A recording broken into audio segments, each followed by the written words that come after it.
Hello, I'm Malcolm Haslett. And I'm Janice Baker.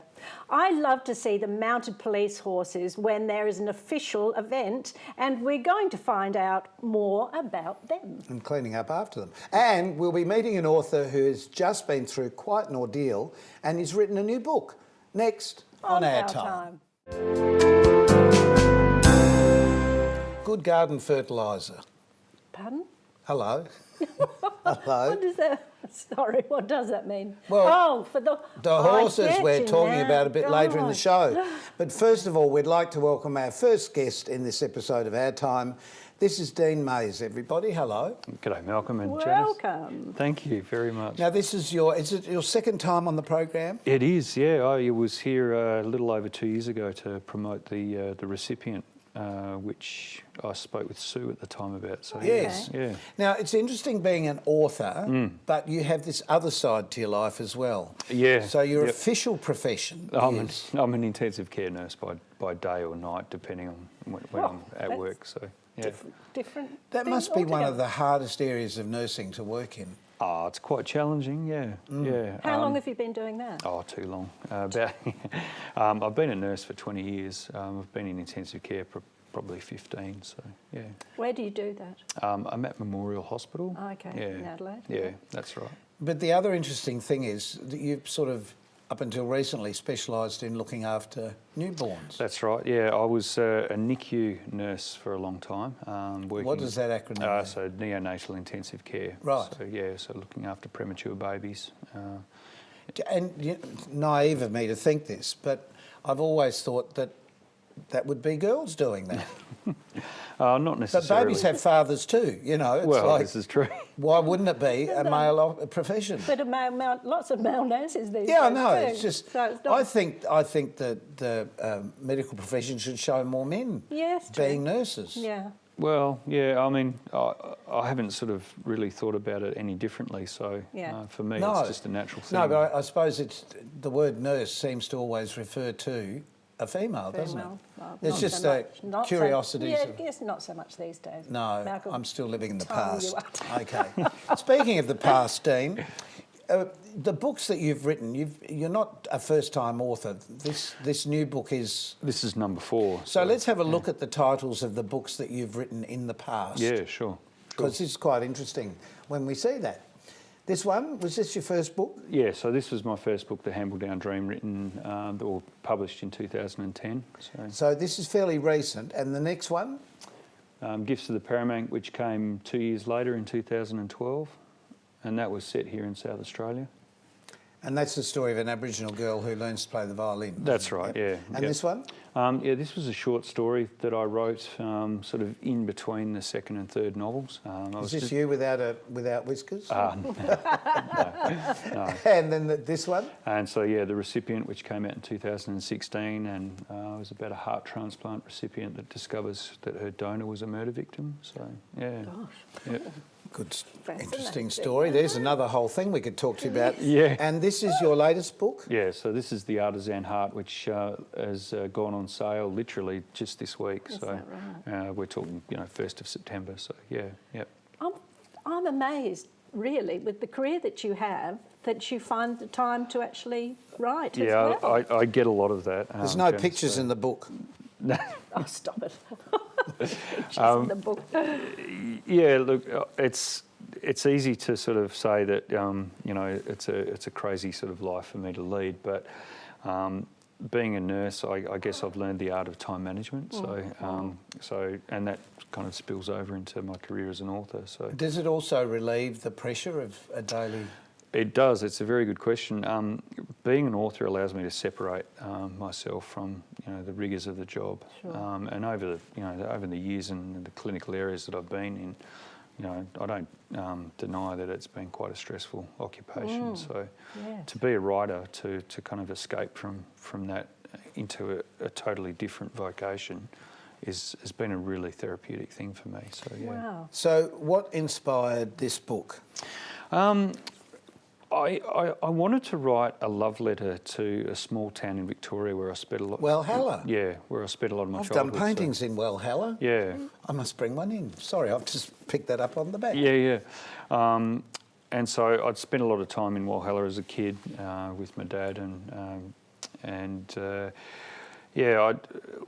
the town sort of was the first thing that I kind of chose, and I kind of built this story around that. And what it became was basically a representation of the two halves of my life. Being in this case, the story follows a doctor, but I've used my medical / nursing background to draw this knowledge character. generally, yes. Yeah, and so the book starts here in Adelaide, and then sort of moves to this little town in Victoria where I grew up. It's a beautiful little town too. Oh, it's stunning. Yeah, it's mountainous. That's right. And it's just so pretty. Is it? Yeah, but it's an old sort of Victorian slapboard. As I recall, some of the houses there. That's right. It's got nothing to do with your book. No, it's everything to do, really. Walhalla was at one time, one of Australia's richest gold mines, and so prospectors sort of discovered this kind of crack in the earth in the 1860s, and within 20 years, it had become one of the largest sort of towns in Victoria, and they hauled quite a lot of gold out of the town. Over the course of about 40 to 50 years. And then sort of at the advent of World War One, basically the gold ran out and the town pretty much went into a steep decline really quickly. So how many would live there now? Is it just a small community? I think the permanent population of Walhalla is about 30 people, but it's sort of gained this second life as a kind of a tourist destination. Well, it's sort of a ghosty town when I went, but that was a long time ago. Yeah, that's right. In the last probably 10 years, you've had all these little bed and breakfasts pop up. And, a lot of tree changes have kind of up sticks from Melbourne and moved down there. Is that right? Yeah. Oh, okay. So at peak times it can swell to quite a few hundreds. That's the setting of your book, but it's not the book. So talk to us. What happened in your mind to say there's a story? I sort of wanted to tell a story about a doctor who works a really demanding job here in Adelaide, and he's married to a quite ambitious and driven event planner, and they're sort of chalk and cheese.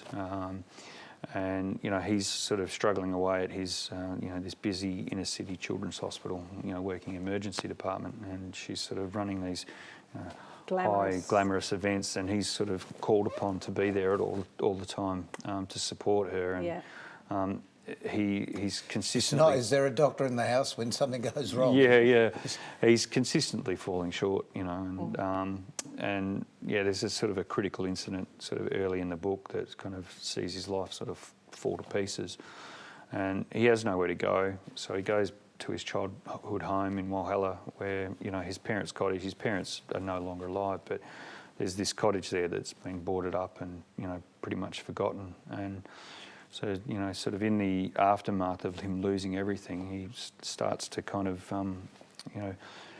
rebuild this cottage that has just on the verge of falling apart. And he reconnects with the town, he reconnects with the people, and the ghost from the past. Yeah, the ghost from the past, definitely. Yeah, and in the process of doing that, he encounters this little girl who's completely deaf. And for somebody who is a great practitioner but not necessarily a good communicator, she sort of cuts through with him because he had a mother who was deaf. And so they can speak in sign, and they begin this conversation. And the little girl turns out to be the daughter of this struggling single mother who's trying to resurrect the town's bakery. And, this sort of gentle kind of romantic story. One thing leads to another. Yeah. So it's sort of. And they make bread together. And they make bread together, yeah. Quite nice bread too. I could have said make dough, but I thought that was too much of a dad joke. Yeah. So. The story is very romantic, and it's funny because it didn't actually start out as a romantic story. It just sort of it started out as just this kind of person losing everything and then reconnecting with a past that he thought he'd sort of left behind. And do you find the story writes itself? Do you find that the characters talk to you and the story evolves? Yeah, they do. used to sort of write on the fly and just write, you know, like I showed the Hambledown Dream before, that was very much a story that I wrote on the fly, but this one was kind of mapped out and it had a lot of structure to it before I even got into it. But there were things... So you gave it a skeleton basically and then filled it, fleshed it up. But in the process of writing it, I sort of discovered things about the story and discovered things about the characters that I kind of went, oh yeah, that would work really well. So yeah, I'll try that out. Well, what you've told us so far, it sounds to me, knowing what that looks like a good idea for a film. So it's film producers, that's the book. It is a very visual story. And I mean, it's benefit for, I mean, you were talking about Walhalla being such a picturesque little town. Stayed in my mind. Yeah, exactly. So I've brought that into the story so people will get a real visual sense of where they are. And, you know. And Dean, where's the book available? Pretty much everywhere. So, you know, any of the bookshops will be able to have it in stock or they'll order it in. Of course, there's the online retailers which sell it in print and digital. So, yeah. And the book is called? The Artisan Heart. Is there another one up there about to come out? Yeah, there is. Yeah. Oh, well, that means we'll have to see Dean again sooner rather than later with the amount of books that he's turning up. Yeah, sure. Now, thank you so much for joining us, Dean. Yeah, sure. We were talking about what to do with all of the horse waste. No, we were talking. Well, no, we weren't. I'm interested to find out because I'm a gardener. And you can find out too as we meet in our next segment Senior Sergeant Kellyanne Taylor from the Police Department.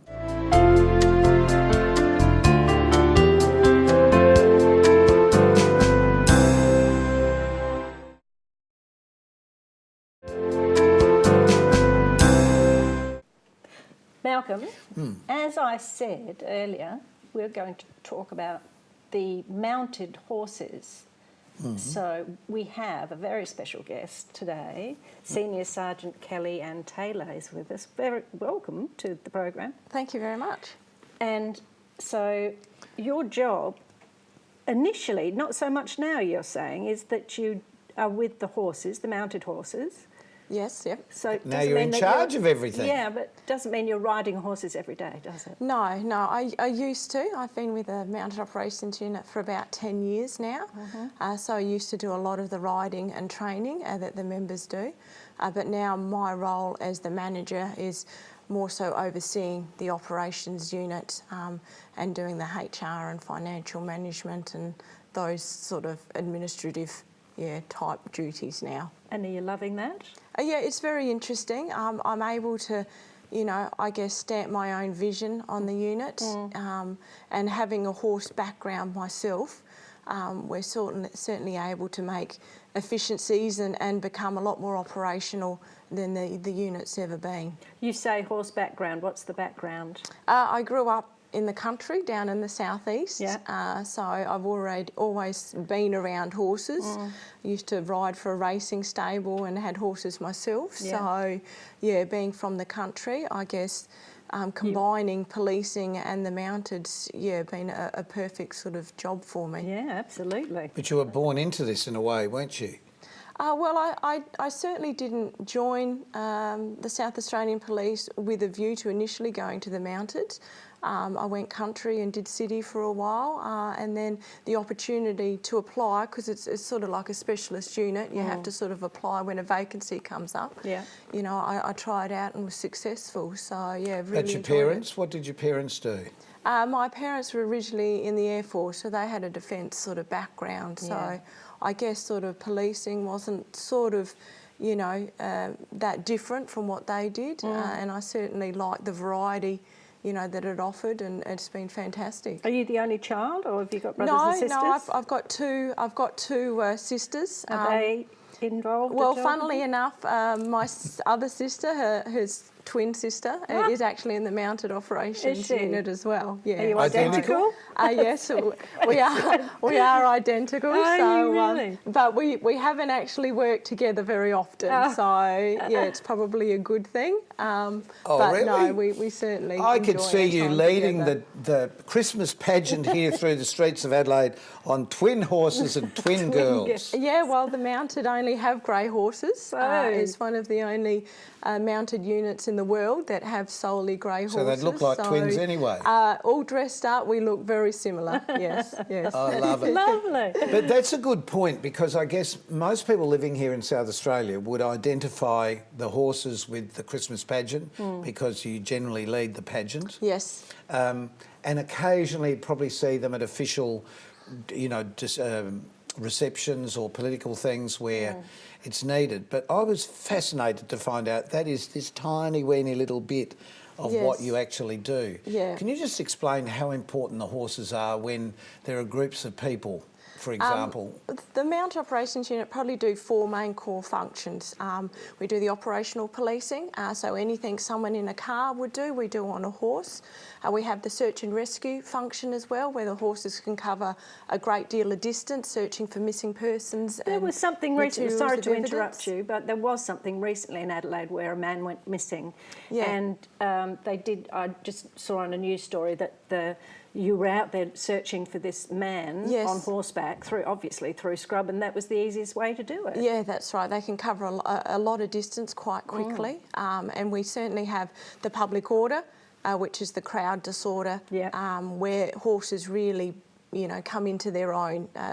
They say, one police horse and rider is the equivalent to about 8 police on foot. Really? And that's amazing. I find that statistic quite amazing when you think about it. Yeah, because of their size. Yeah, I was just about to say, is it because they're so big? Yeah, all of our horses, we don't have any that are under 500 kilos or half a tonne. Our heaviest horse weighs about 870 kilos, which is about the size of a small car.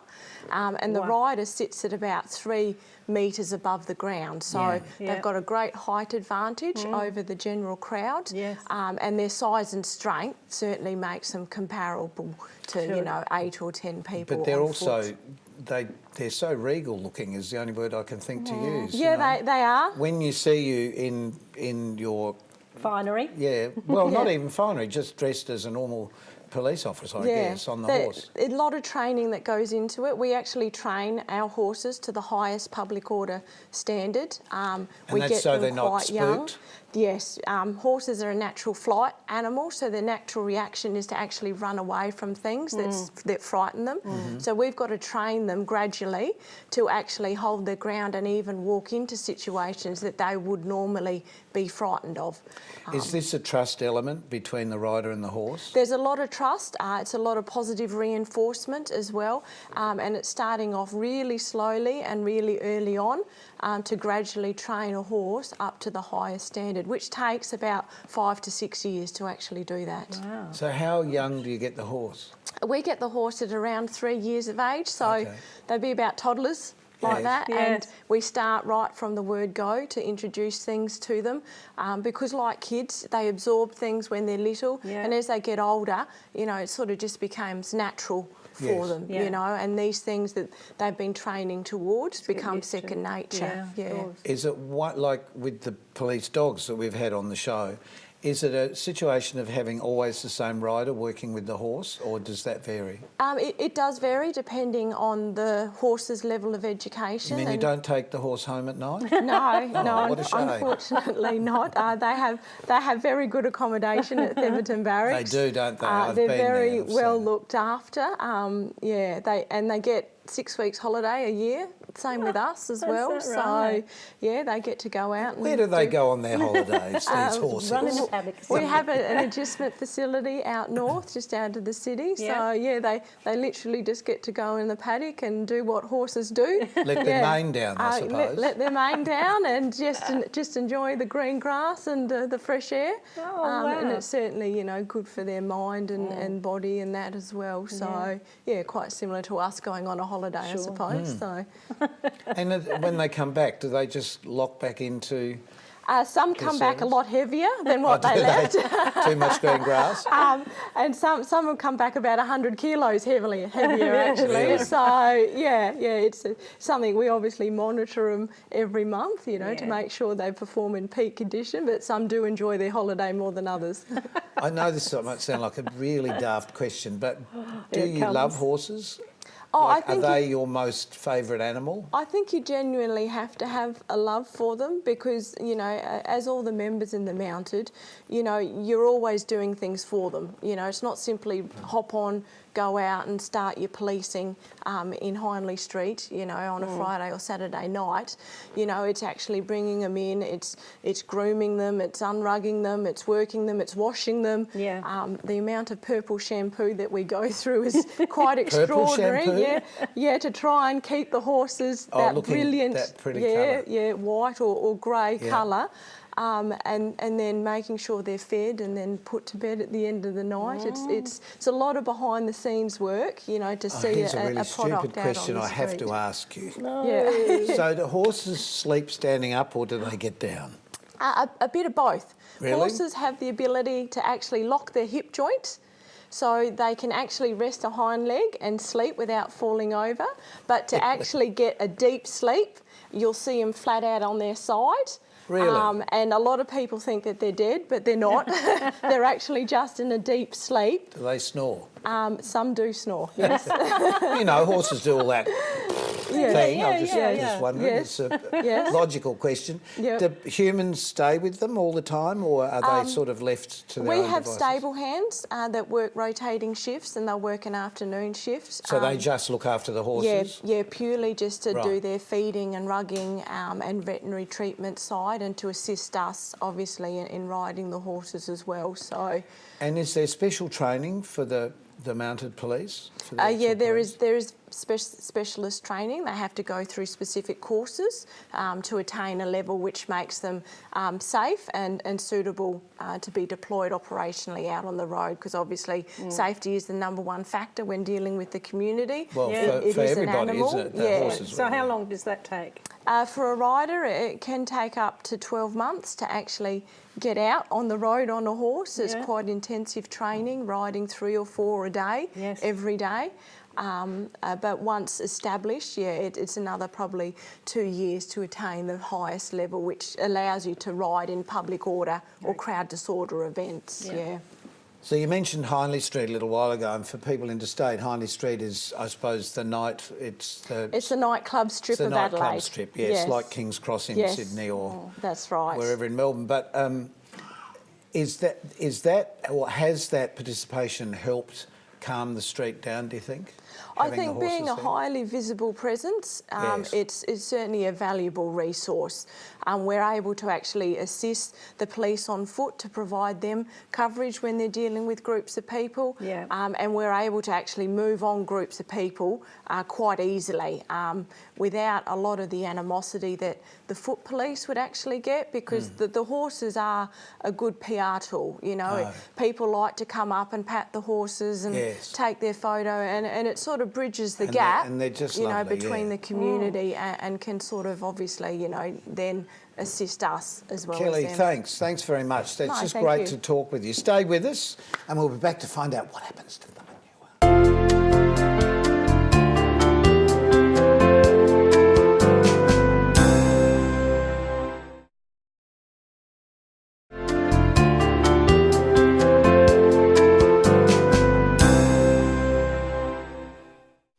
Welcome back. We're back with Dean and Kelly. Kelly, I've been asking about the manure. Who picks it up? How do you clean that up in the street? There are various management strategies that we utilise. We have stable hand staff, and also we work with the council and other areas to do that. You can't go around with a doggy bag. Oh, well, I just wondered.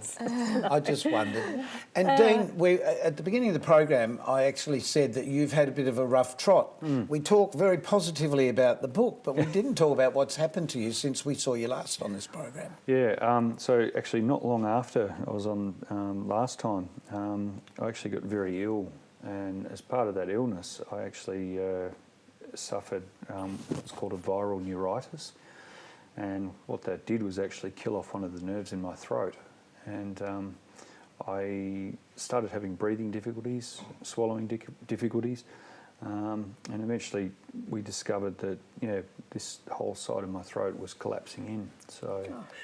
Not good for somebody who works in the medical profession, knowing what's going on with you. No. And did you write the book at the same time? I'd started writing the book, and the fact that this all happened, actually, the book very nearly didn't happen at all. So. Well, we're very pleased for your sake that it did. Thank you. And just quickly, if somebody is interested in becoming part of the Mounted Police, what do they need to do? I'd certainly get them to look on the recruitment website for SA Police. They need to go through the selection process, become permanently appointed, and then apply once a vacancy. And it's good for male or female? Yes, we have both male and female, most definitely. Fantastic. All good news. Yes. I had a good time. I did you? did too. Hope you did too. So keep yourself nice till next time we see you on OurTime. Bye for now.